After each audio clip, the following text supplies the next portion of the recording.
नमस्कार, between the lines with Neeru Ranjan में आपका स्वागत है।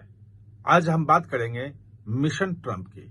जी हां, प्रधानमंत्री मोदी ने अब मिशन ट्रंप शुरू कर दिया है।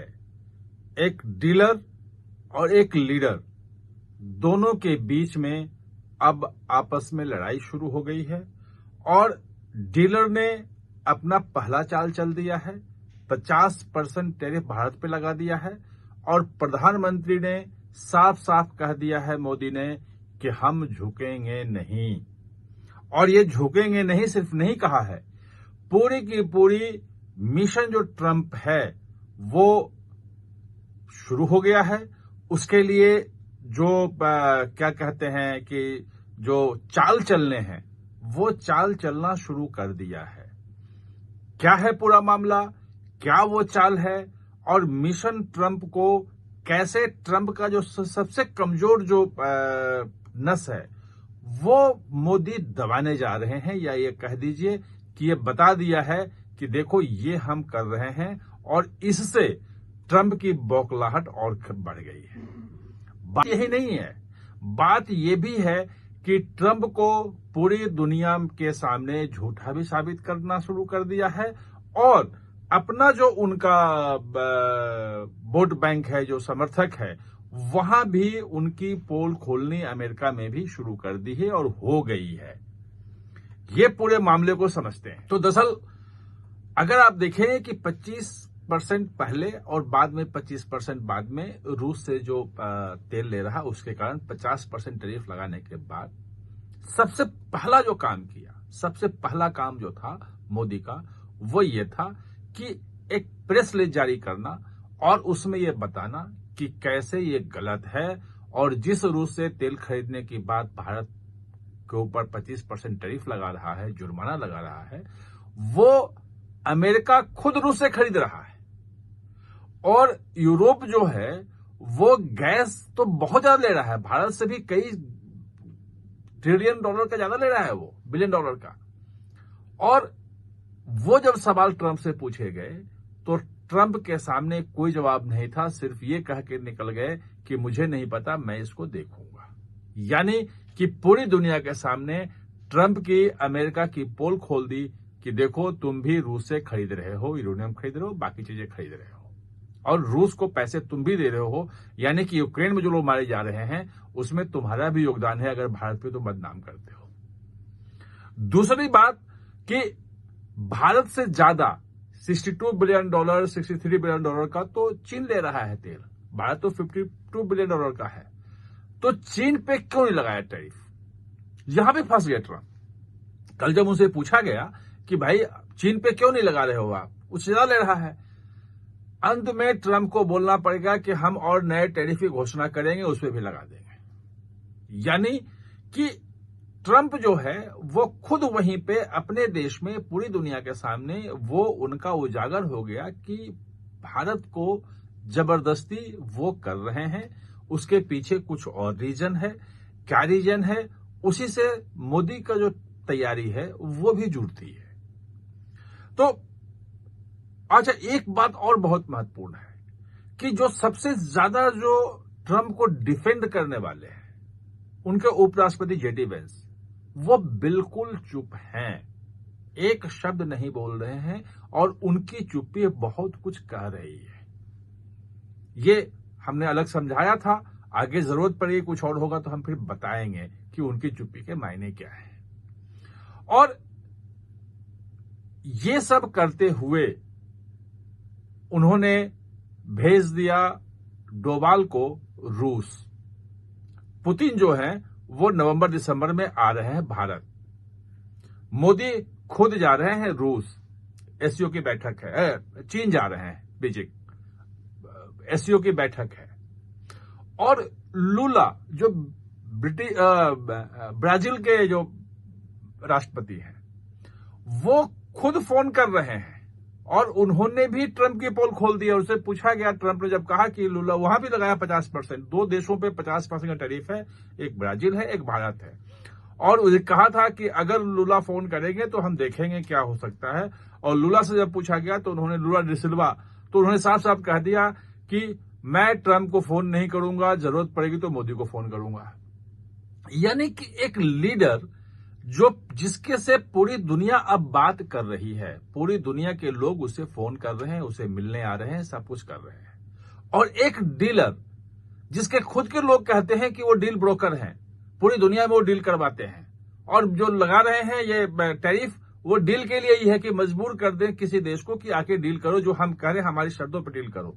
और प्रधानमंत्री ने साफ साफ कह दिया कि किसानों के, मछुआरों और पशुपालकों के साथ कोई समझौता नहीं होगा, कोई डील नहीं होगा। भारत जो है अब इसके लिए तैयार है, और तैयारी ऐसी है कि अब पूरी दुनिया, कम से कम जो साउथ है, उसका लीडरशिप लेने के लिए मोदी अब आगे आ गए हैं, आगे उन्होंने चाल चल दी है।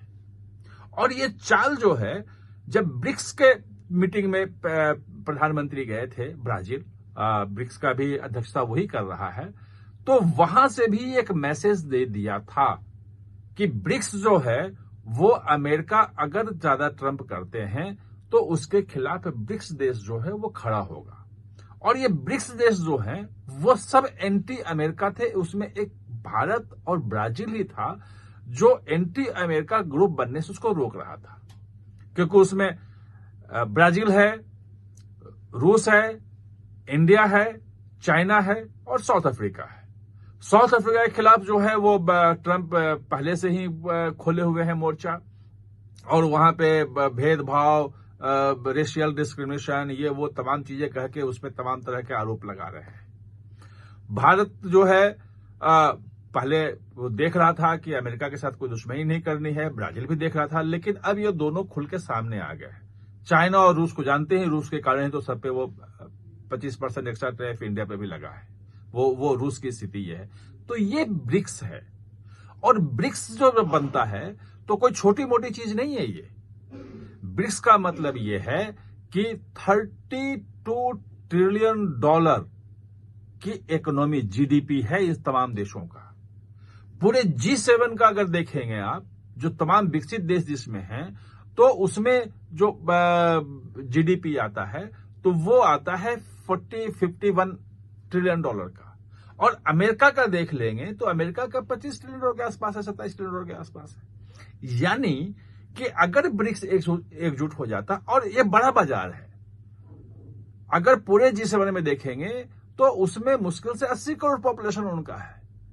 और ब्रिक्स का पॉपुलेशन जो अगर देख लेंगे, चाइना और इंडिया तो अब सब दुनिया की सबसे बड़ी है ही, 300 तो यही लगभग हो जाता है, तो लगभग 350 करोड़, 350, 330 या 40 करोड़ के आसपास का पूरा पॉपुलेशन है। यानी वर्ल्ड का 40% पॉपुलेशन इन देशों में रहता है। और जो वो है ग्रोथ है, वो ब्रिक्स देशों का जो ग्रोथ रेट है वो लगभग 6% के आसपास है, 5-6% है सब मिला के। और G7 अमेरिका का खुद 1-2% के आसपास है। तो दुनिया अगर कोई विकसित हो रही है, दुनिया में कहीं कुछ हो रहा है, तो ब्रिक्स है। और ब्रिक्स में अलग से बैंक बनाने की बात हो गई है, जो निश्चित रूप से अगर ब्रिक्स का बैंक बनता है तो वर्ल्ड बैंक जो है और IMF जो है, उसके बरअक्स एक बड़ा बैंक तैयार हो जाएगा, जो जरूरतमंद, जो साउथ ग्लोब के जो कंट्री हैं, जो विकासशील देश हैं और जो पिछड़े देश हैं, उनके लिए धन की व्यवस्था भी कर सकता है। यानी कि ट्रंप का जो चैलेंज है, उस चैलेंज को पूरा करने के लिए, उसको घेरने के लिए पूरी की पूरी रणनीति तैयार हो गई है। अगले साल भारत के पास ब्रिक्स की अध्यक्षता आने वाली है ब्राजील के बाद, और ब्राजील और कल भारत के बीच में, दोनों प्रधानमंत्रियों के बीच में बातचीत भी हुई है।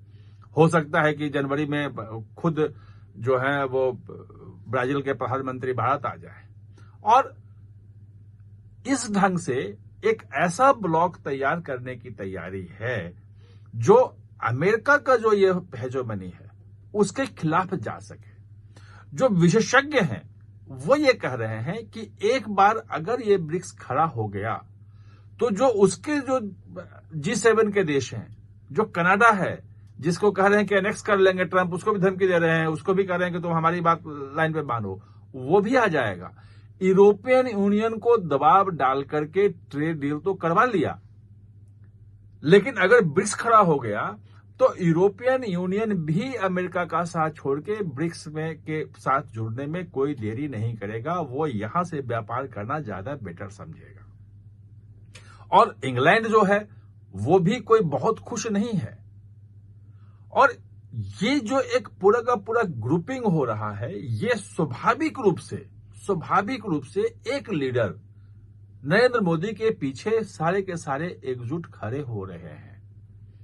और डीलर जो है वो सबको दबाव डाल करके, सबको धमका करके डील तो कर रहा है, लेकिन वो सबका स्वाभाविक लीडर नहीं बन पा रहा है।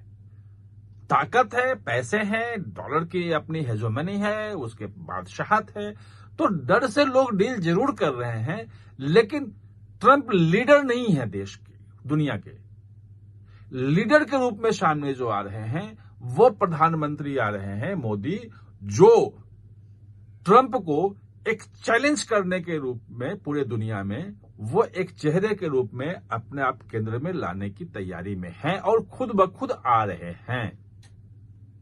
ये पूरा मामला है और जैसे जैसे इसमें डेवलपमेंट होगा हम आपके सामने और डिटेल लेके आएंगे। आप हमारे साथ जुड़े, इसके लिए बहुत बहुत धन्यवाद। और हाँ, चैनल को सब्सक्राइब करना ना भूलें, इसका बेल आइकन दबाएं ताकि नया वीडियो कोई भी आए तो उसका नोटिफिकेशन समय पे आपको मिल जाए।